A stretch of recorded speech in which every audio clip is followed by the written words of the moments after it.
जैसे जैसे मतदान की तारीख 17 नवंबर करीब आती जा रही है, चुनावी सरगर्मी भी तेज होती जा रही है। जहां एक और उम्मीदवार घर घर पहुंच रहे हैं और सघन जनसंपर्क कर रहे हैं, वहीं अब चुनावी सभाओं का दौर भी शुरू हो गया है। देवास विधानसभा की बात करें तो इसकी शुरुआत कर दी है भारतीय जनता पार्टी ने अपने दिग्गज नेता ज्योतिरादित्य सिंधिया के आगमन के साथ। आज ज्योतिरादित्य सिंधिया देवास आए और यहाँ की एक विशाल आम सभा को संबोधित किया। जैसा कि माना जा रहा था कि ज्योतिरादित्य सिंधिया अपने भाषण में ज़रूर ये बतलाएंगे कि उन्होंने सरकार क्यों बदली, और यही सवाल का जवाब जानने के लिए भी बड़ी संख्या में लोग वहाँ पर उपस्थित थे, क्योंकि ये सवाल मौजू हो जाता है जब चुनाव आते हैं। ज्योतिरादित्य सिंधिया जैसे ही मंच पर पहुंचे, करीब 2 घंटे की देरी से वो मंच पर आए। वहां पर उनका स्वागत यहां के देवास विधानसभा के दिग्गज नेताओं ने किया।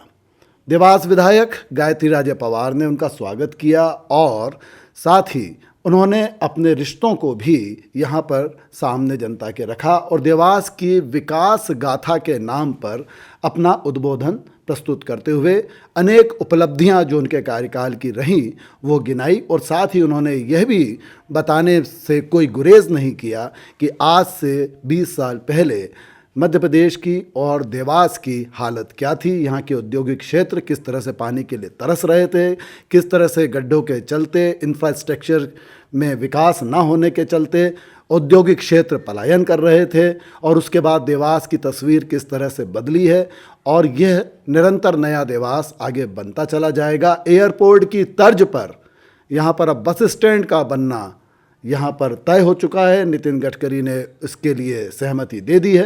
ये तमाम बातें यहाँ पर देवास विधायक ने सामने रखी और उसके बाद मंच पर संबोधन के लिए आए केंद्रीय मंत्री ज्योतिरादित्य सिंधिया। ज्योतिरादित्य सिंधिया ने जब अपना संबोधन प्रारंभ किया तो सबसे पहले उन्होंने राज परिवार से, जो देवास का है, उससे अपने पारिवारिक संबंधों को यहाँ पर बतलाया और किस तरह से पारिवारिक संबंध हैं, रिश्ते हैं, रिश्तेदारी है, यह भी उन्होंने यहाँ पर आज साफ साफ शब्दों में बतलाते हुए कहा कि राज परिवार है वो सेवा के लिए जनता के बीच में है, वो सिंधिया परिवार हो या फिर पवार परिवार। पवार परिवार में गायत्रीराजे पवार जो उम्मीदवार हैं वो उनकी अक्का हैं, बचपन से उनका साथ है।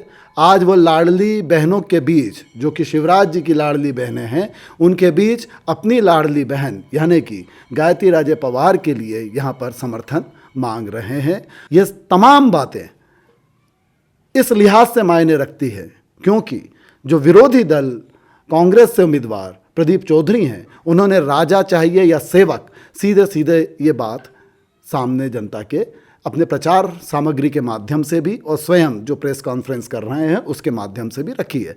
इसलिए किसी भी तरह से राज परिवार अब बैकफुट पे नहीं जाना चाहता, वो सीधे फ्रंट फुट पे आकर बात करना चाहते हैं और सीधे बता रहे हैं कि राज परिवार के तौर पर अगर वो सामने है तो उसकी परंपराएं क्या हैं। तो कुल मिला के अब जनता को फैसला करना है। कांग्रेस के समय जिस तरह से अव्यवस्थाओं का दौर था, विकास अवरुद्ध था, जबकि वो स्वयं उस दल के हिस्सा थे, लेकिन इसके बावजूद उन्होंने साफ साफ तौर पर उस समय के काल को याद करते हुए लोगों को बतलाया कि वो बड़ी विकट परिस्थिति थी, और उसके बाद फिर उन्होंने तुरंत मूव किया, बात को टर्न किया और लोगों से पूछा कि क्या उन्होंने सही किया सरकार बदल कर।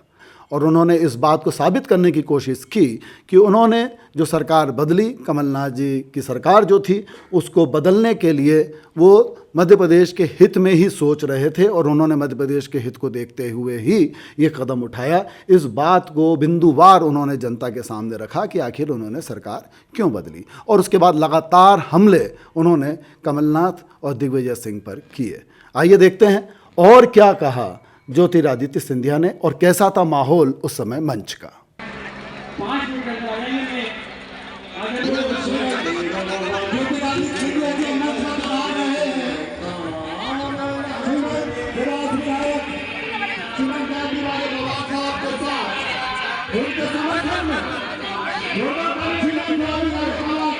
हमें ये विचार करना है कि रंग को सूरज की पहली किरण के साथ देवास में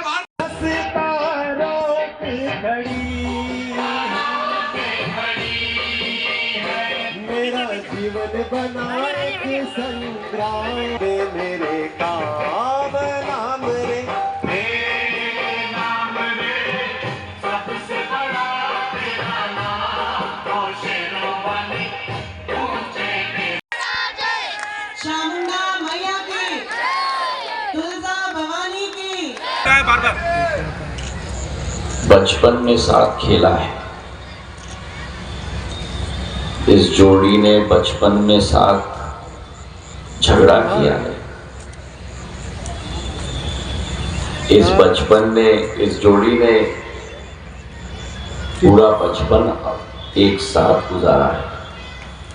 तो आज मैं आया हूं, तो एक तरफ मेरी देवास की जनता के लिए आया हूं और दूसरी तरफ मेरे बहन के लिए आया हूं।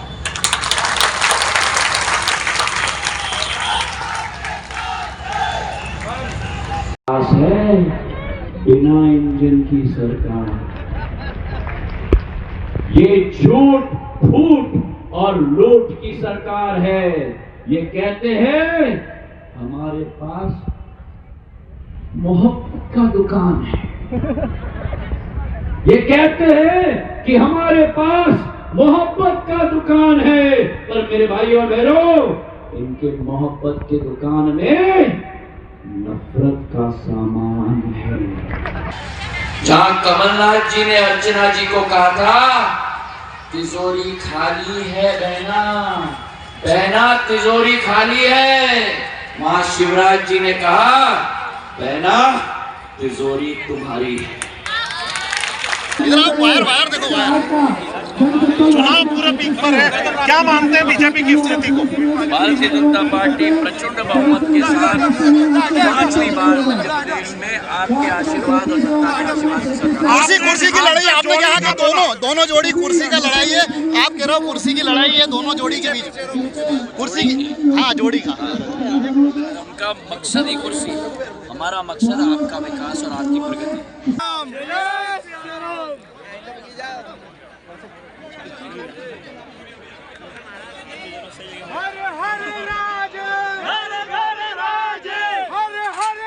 नहीं, उन्होंने केवल बोला ही नहीं मैं हूँ उनकी बहन, इसीलिए वो एक भाई के नाते भी आए थे यहाँ पे, और हमारी पार्टी के एक वरिष्ठ नेता, केंद्रीय मंत्री के नाते भी आए थे चुनाव प्रचार में।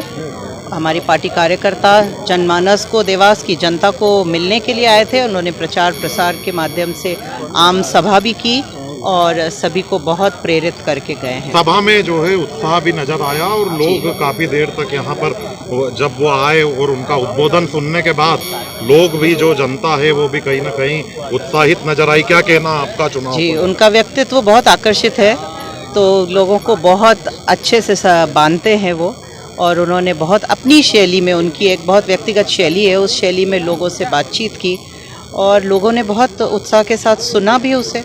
कई महत्वपूर्ण उन्होंने मुद्दे भी उठाए और कांग्रेस पार्टी पर निशाना भी साधा, जो कि वर्तमान में जो विपक्ष में और है। उन्होंने ये भी कहा कि भाजपा सरकार रहेगी तो योजना जारी रहेगी, कांग्रेस आएगी तो खत्म हो जाएगी। पहले भी बंद करी कांग्रेस। उन्होंने जो कुछ कहा बिल्कुल सही कहा।